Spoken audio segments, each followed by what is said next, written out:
Welcome back to Beyond the Curve. I have some great videos for you today. Don't forget to hit that like button, share, comment, and subscribe. And let's do it. Most people have never seen the full flat Earth map. It shows the dome above us, what the Bible calls the firmament. It shows ships sailing to the edge of the Earth, and it points out some crazy flaws in the globe theory, but that's just the beginning. Let's be real. Some things about the globe model don't make sense. If the Earth is spinning 1,000 miles an hour, why doesn't the sky move? Why can planes fly east and west at the same speed if the ground is spinning underneath? And flight paths, some of them are so weird they only make sense on a flat Earth map. So why don't we hear about this? Why isn't the flat Earth map shown in schools or the news? Because it challenges everything we've been taught. The flat Earth map shows the sun and moon rotating above us, just like the Bible said about the firmament. And this model actually explains day and night in a way that matches what we see. Look up at the sun. If it's really 93 million miles away, why do the rays shine down at angles? On a flat Earth, the sun and moon move in circles above us like spotlights. That's why it's daylight in one place and night in another. And those ships disappearing over the curve, grab a zoom lens. They come right back into view. Still think it's a coincidence? Let's talk about Antarctica. On a flat Earth map, Antarctica isn't a continent. It's an ice wall that goes all the way around the Earth. That might be why no one's allowed to go exploring past it and why flights never cross it. Makes you wonder, right? There's so much they never told us. Follow this page if you want more eye-opening breakdowns like this. We're just getting started. Humans, for the most part, don't have a clue. They don't want one or need one either. They're happy. They think they have a good bead on things. But why the big secret? People are smart. They can handle it. The person is smart. People are dumb, panicky, dangerous animals, and you know it. 1,500 years ago, everybody knew the Earth was the center of the universe. 500 years ago, everybody knew the Earth was flat. And 15 minutes ago, you knew that people were alone on this planet. Imagine what you know tomorrow. We don't have time for a meeting of the Flat Earth Society. A group of social criminals, these people in the space program. Nassholes, I call them. And some of those people actually still believe the Earth is flat. So if a few of them want to believe that we didn't go to the moon, let them. It's not an issue that comes up in my presentation. The Earth being flat, that's clearly ridiculous. Though I've actually been contacted by some flat earthers saying I'm covering up the fact that it's some Atlantean conspiracy.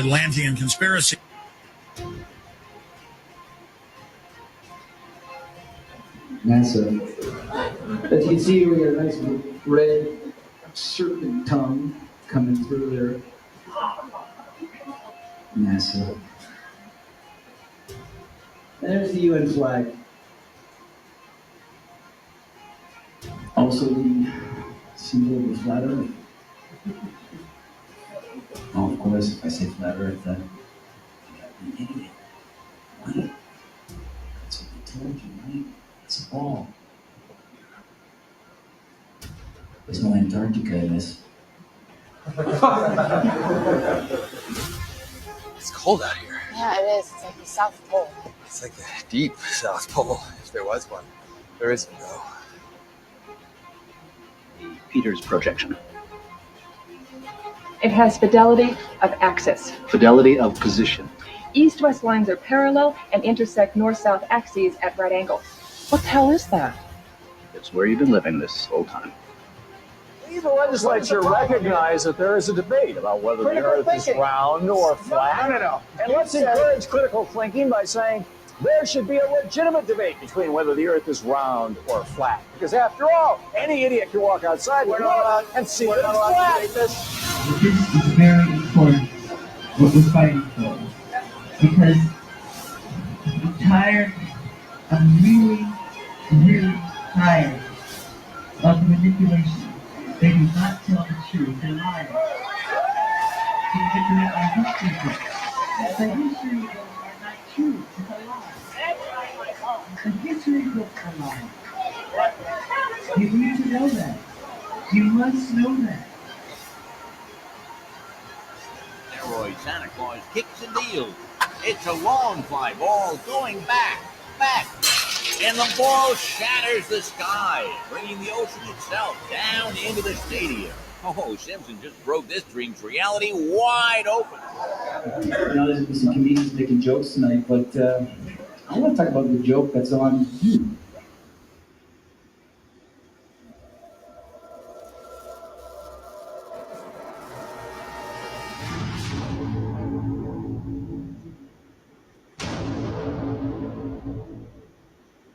The German cartographer Mercator originally designed this map in 1569 as a navigational tool for European sailors. The map enlarges areas at the poles to create straight lines of constant bearing or geographic direction. So it makes it easier to cross an ocean. But Yes. it distorts the relative size of nations and continents. Are you saying the map is wrong? Oh dear, yes. Look at Greenland. Okay. Now look at Africa. Okay. The two land masses appear to be roughly the same size. Yes. Would it blow your mind if I told you that Africa is in reality 14 times larger? Yes. Here we have Europe drawn considerably larger than South America. When it's 6.9 million square miles, South America is almost double the size of Europe's 3.8 million. Alaska appears 3 times as large as Mexico, when Mexico is larger by 0.1 million square miles. Germany appears in the middle of the map when it's in the northernmost quarter of the Earth. Wait. Relative size is one thing, but you're telling me that Germany isn't where we think it is? Nothing's where you think it is. Where is it? I'm glad you asked. Okay, so here's the picture of the Earth from space. There it is. Since you were a kid, you've seen this image. But you've never seen it from that point of view. You know what? We adopted this whole model like 400 or 500 years before the airplane. 400 years before the airplane, pretty much. Beginning in the 1900s. They went to the North Pole in the 1900s. This is 1482. Nobody went to the top of the globe, to the bottom, or flew up, or built a skyscraper until, it's funny, back in the 60s when they went to the moon, this is the first time we actually had like an instrument of flight that actually go high enough to check down if what we agreed to 500 years ago was real.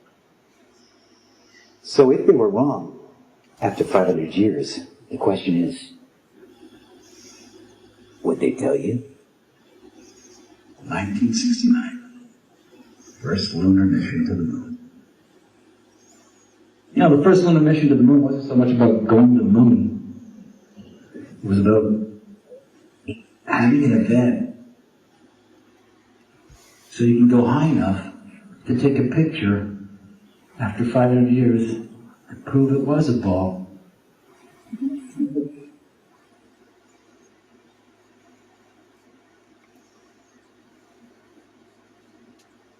And they had as king over them the angel of the bottomless pit, whose name in Hebrew is Abaddon, but in Greek he has the name Apollyon.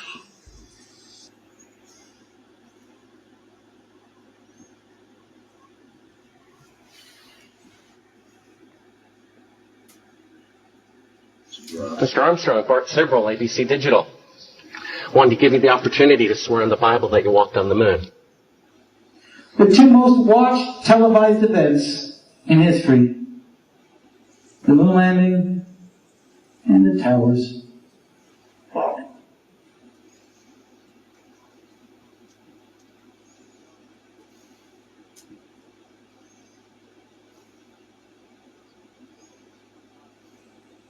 You have $5,000 cash. You can give it to charity if you swear on the Bible that you walked on the moon. I have it taped. It'd be fine. Why don't you swear to... Why not? Why won't you do it? And it's funny, when you click on Google Images, photo of the Earth, you'll see 40 pages on Google. But it's always the same fucking photo. For those that believe in the Bible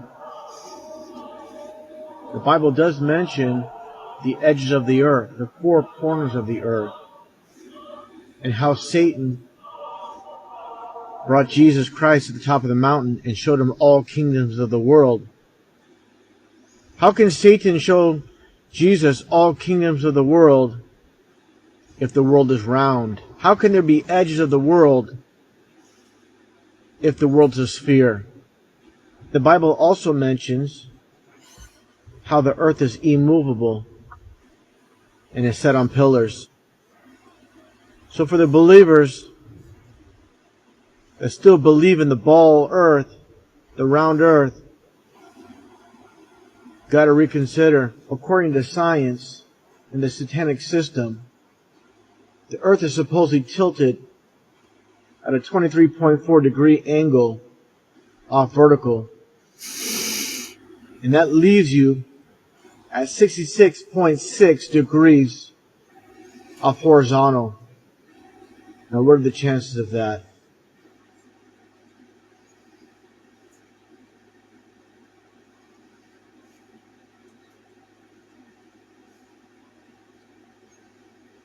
Moon landing, 8:17 p.m. Eastern Standard Time, 1969. Isaac Newton, 1666. 669, Most people saw the lunar landing and they swear on it because they heard on the radio. CBS put up screens all over in Central Park, along with NBC, so they could work with groupthink dynamics.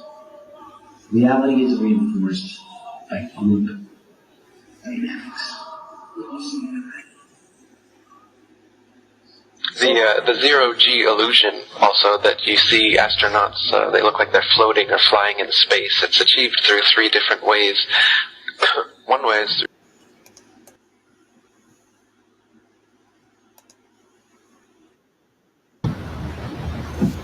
No, this is not the wall.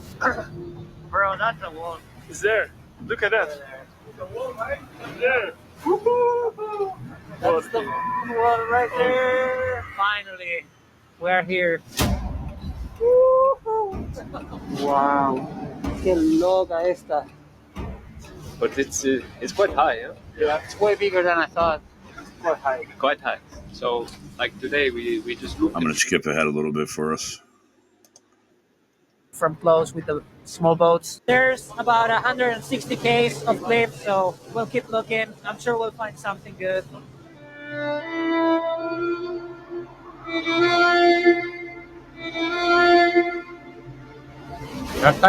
my god! Oh. This is perfect. Wow, that's amazing.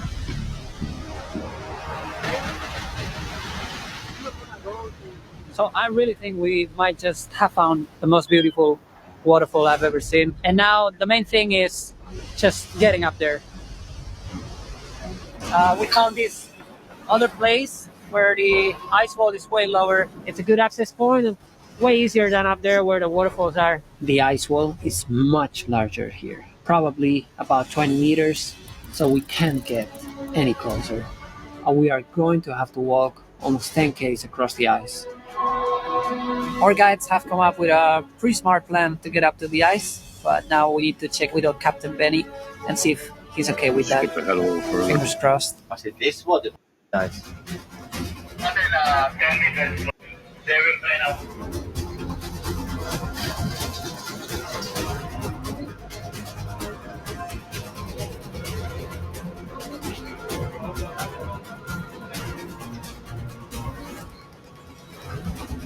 And then when it's up, we take the ladder away. Okay. We back out.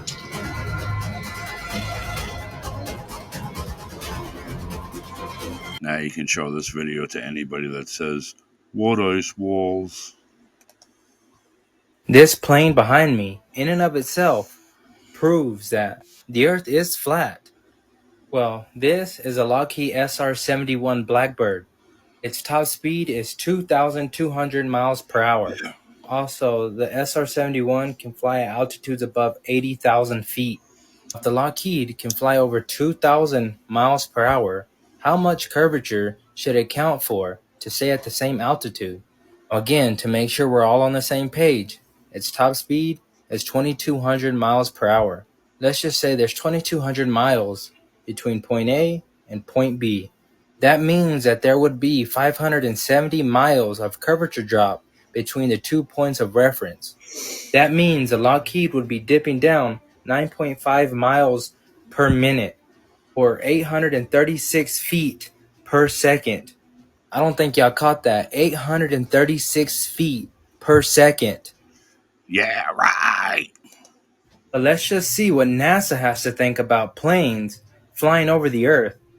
This is NASA's document 1207 called Derivation and Definition of a Linear Aircraft Model. This report documents a derivation and definition of a linear aircraft model for a rigid aircraft of constant mass flying over a flat, non-rotating Earth. Wait, what? Flying over a flat, non-rotating Earth? As well as a helicopter, a mathematical model of a CH-53 helicopter. The helicopter equations of motions are given in body axis with respect to a flat, non-rotating Earth. Seriously, guys, it's right in your face. But there's only one problem with that. Why assume any planet, let alone Earth, to be flat and non-rotating? Think about it. And they tell us we live on this ball, spinning, processing through space. I would love to hear what you guys have to think about this. Y'all let me know in the comments. Don't forget to like, follow me, and share this. Let's get this one out to the people. And like always, God bless. The science community is ignoring a lot of the things that we're looking at. And so normal people are going out and doing experiments. And one of the experiments has turned up an amazing fact that we've not been told. And it destroys the whole idea of this heliocentric system. And that is the moon. Now, you can actually measure the temperature of the moonlight next to the temperature of the shade of the moonlight, and you'll find the moonlight is colder than the shade, the opposite from the sun. So the moon is throwing out its own light, and that light is the opposite from the sun. Now, that tells you that it's not reflecting the sun's light. It's producing its own, and its light is different from the sun's. So, you know, the scientific community have not told us this. Yeah, because they won't tell us this because it destroys this idea that the sun is, you know, is lighting up the moon.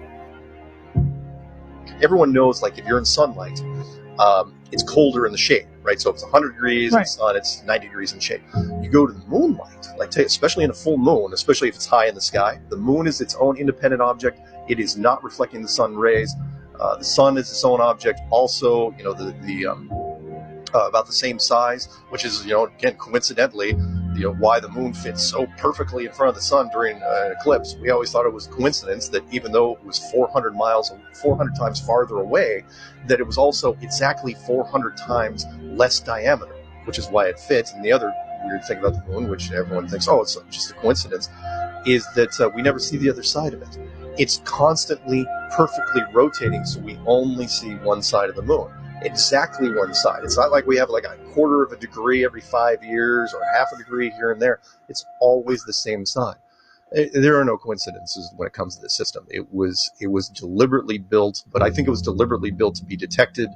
And I think we were naturally supposed to figure this thing out maybe as late as the 1970s, but the government figured it out first, and they have been spending a heck of a lot of money trying to keep it a secret. The ice wall has actually been found. They filmed it. Watch this. Then the ice starts to go from smooth to starting to break up here. Like, where are we right now? What planet is this? Just take a full picture. I like how that Earth is beating the glacier. See that interesting shape?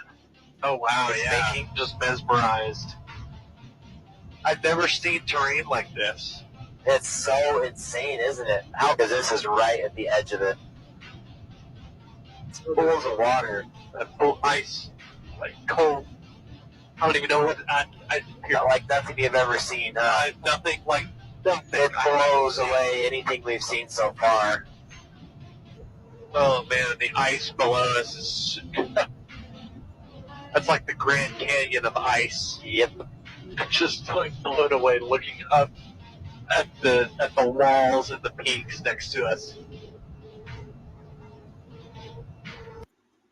This is and why no one can drill through Antarctica. The ice wall is alive, and it's hiding something. NASA says satellites orbit in space, but why do 8,000-pound balloon rigs float at the edge of our dome instead? Why does Antarctica's ice wall heal itself when drilled, like a cosmic scab? And why do rockets launch only to hit a liquid sky that ripples like water? They claim we've mapped space, but 85% of our oceans are unexplored. Priorities, right? Earth isn't a lonely rock. It's a sealed flat plain. Satellites, balloons tethered to the dome, Antarctica's ice, a living barrier guarding the edge, that blue sky, water above the firmament, mirroring the 60% water in your body. They fake space because the truth, we're enclosed, would collapse their trillion-dollar CGI industry. Google high-altitude NASA balloons, they're right there, dangling tech over Earth, not space. Teams tried drilling Antarctica's ice for decades, only to hit sky ice that regenerates. Rockets, they don't escape. They splash against the dome like pebbles in a pond. And undersea cables? Proof we don't need satellites when the real grid is under our feet. If you're done swallowing orbit fairy tales, hit follow. This is for entertainment purposes. If a helicopter was genuinely on an Earth that was traveling at 1,000 miles an hour to the west, the second the helicopter lifted off the ground to hover over the same spot, the ground would move beneath it at 1,000 miles an hour. And so to travel in a helicopter, all you need to do is lift up and wait for your destination to get to you, and then land again. But they say that isn't how helicopters work, because they say the world isn't spinning, it's stationary, it's flat. Talk about rivers, and let's talk about water. Number one, water always finds its level. You pour a glass of water out, it will pour down, it'll go downhill until it finds a place where it can puddle, and it finds its level. So water always goes to the lowest point. Nile River, it flows north. Number one, if a river is flowing north, like the Nile River does, according to the heliocentric model, the Nile River flows uphill. Tell me how that's possible. Now, I've been in some of these troll groups. Just because you're going north means it's not up. And they are exactly right. On the flat world map, it's not up. But heliocentricism, north is up, north is up. What's down? South is down, south is down. The Nile River flowing north, uphill. Tell me how that's possible. There's no such thing as gravity. Gravity is density. Density just means this picture weighs less than this pin, so something's going to fall a little, and it's also surface area, why things fall slower, feather. So it's just density. It just means it's heavier. How can so-called gravity equaling trillions and trillions and trillions of gallons of water to a ball, but yet it's weak enough, it's smart enough to go ahead and let a bird fly or a helium balloon float away, but it's going to keep trillions and trillions and trillions of gallons of pounds of water attached to a globe? Doesn't happen. A ball going 1,000 miles at the equator, going around the sun at 66,000 miles an hour. The sun's going through the Milky Way galaxy 500,000 miles an hour. But you know what we don't do? We don't feel any movement here. You know why? Because we are right here. So you're in Genesis chapter 1. It says, God said, let there be a firmament in the midst of the waters, and let it divide the waters from the water. So this is creation. What happened is there was water, and God put a firmament between it. You see that dome?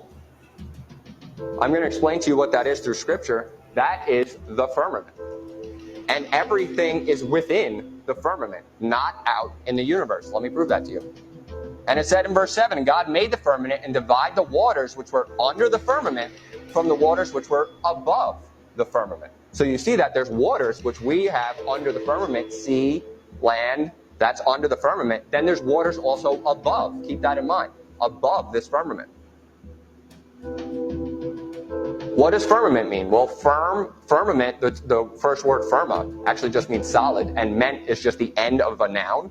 So it just means solid thing.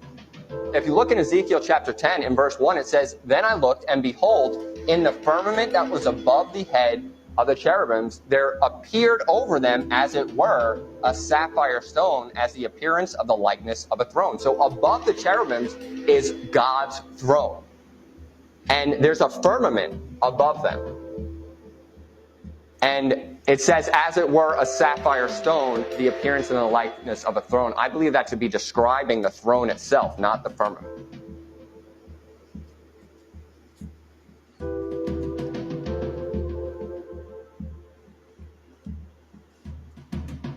There's a firmament above the head of the cherubims where God's throne is. Where God's throne is, it's describing a firmament under him. You see that? The firmament is under it. So I'm going to show you what a firmament actually is. Revelation chapter 4, look in verse 6. And before the throne there was a sea of glass, like unto crystal. And in the midst of the throne, round about the throne, were 4 beasts full of eyes before and behind. So what is the firmament? It's a sea of glass. It is described by the Bible.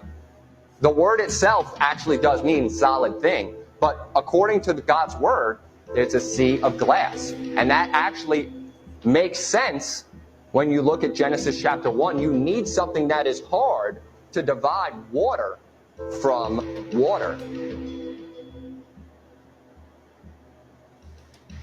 So I'm telling you that the firmament is what divides the waters from the waters, and it is essentially like a circular disc, is what the earth is, with a dome on top of it. And this dome is glass. Maybe not what we think of as glass, but God created a solid thing. Job 37, verse 18. It says, hast thou with him spread out the sky, which is strong and as molten looking glass. So the firmament is glass. It's as molten looking glass. The firmament was under the throne, that sea of glass, and it is also what divides the waters from the waters.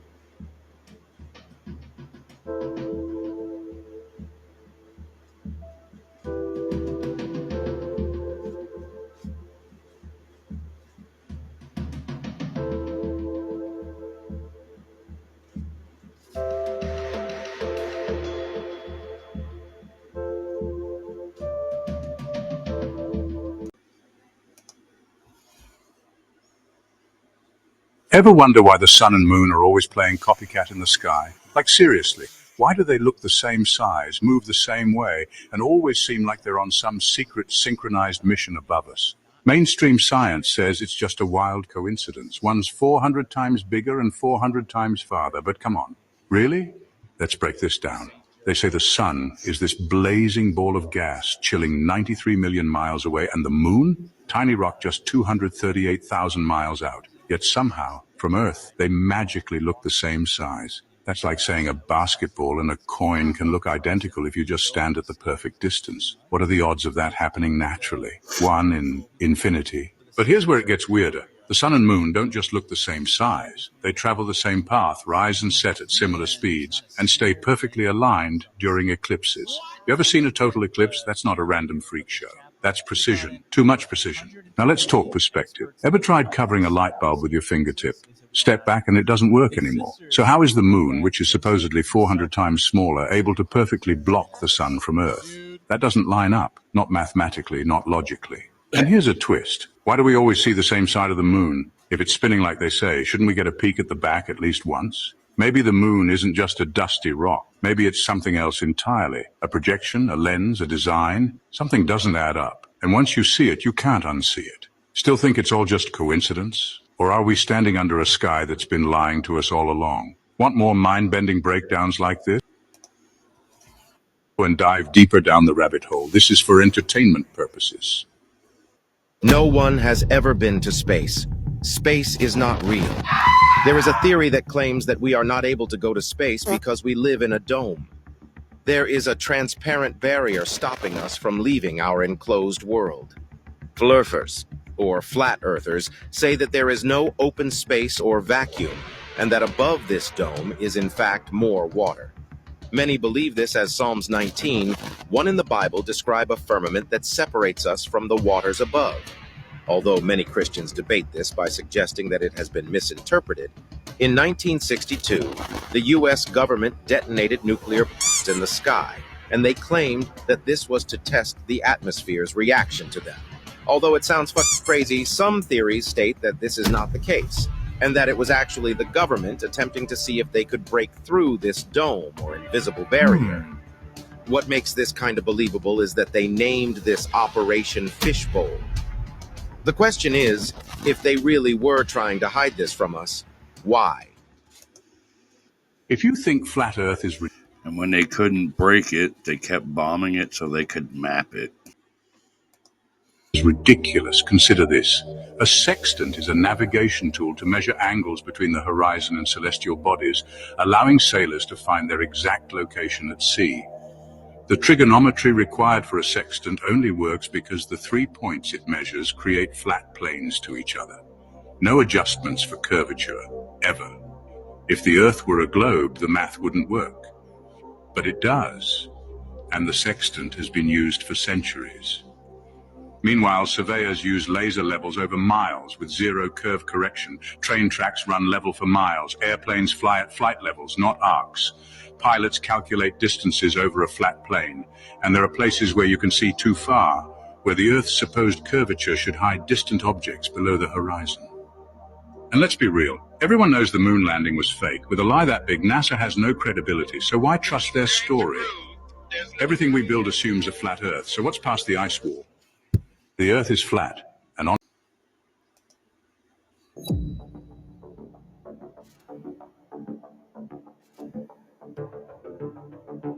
Even though they tell us there's nothing close to the edge, I thought I saw a tree out there somewhere. So many secrets. If I tell you a secret, you promise not to tell anyone. What's past there? No. I'm not allowed to fly past that. Triangle of rocks. Hey, that's real. They're trying to extra something. Look at all these towers. What are they for? What's past there? What's past the outer edge, boundary of memory? mystery. I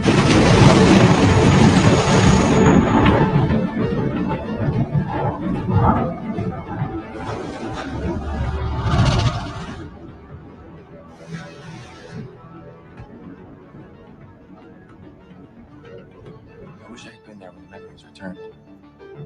They were the truth. The elders and their rules were the lie. So I do not apologize.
You all know what this video is about, so I'm just going to get right into it.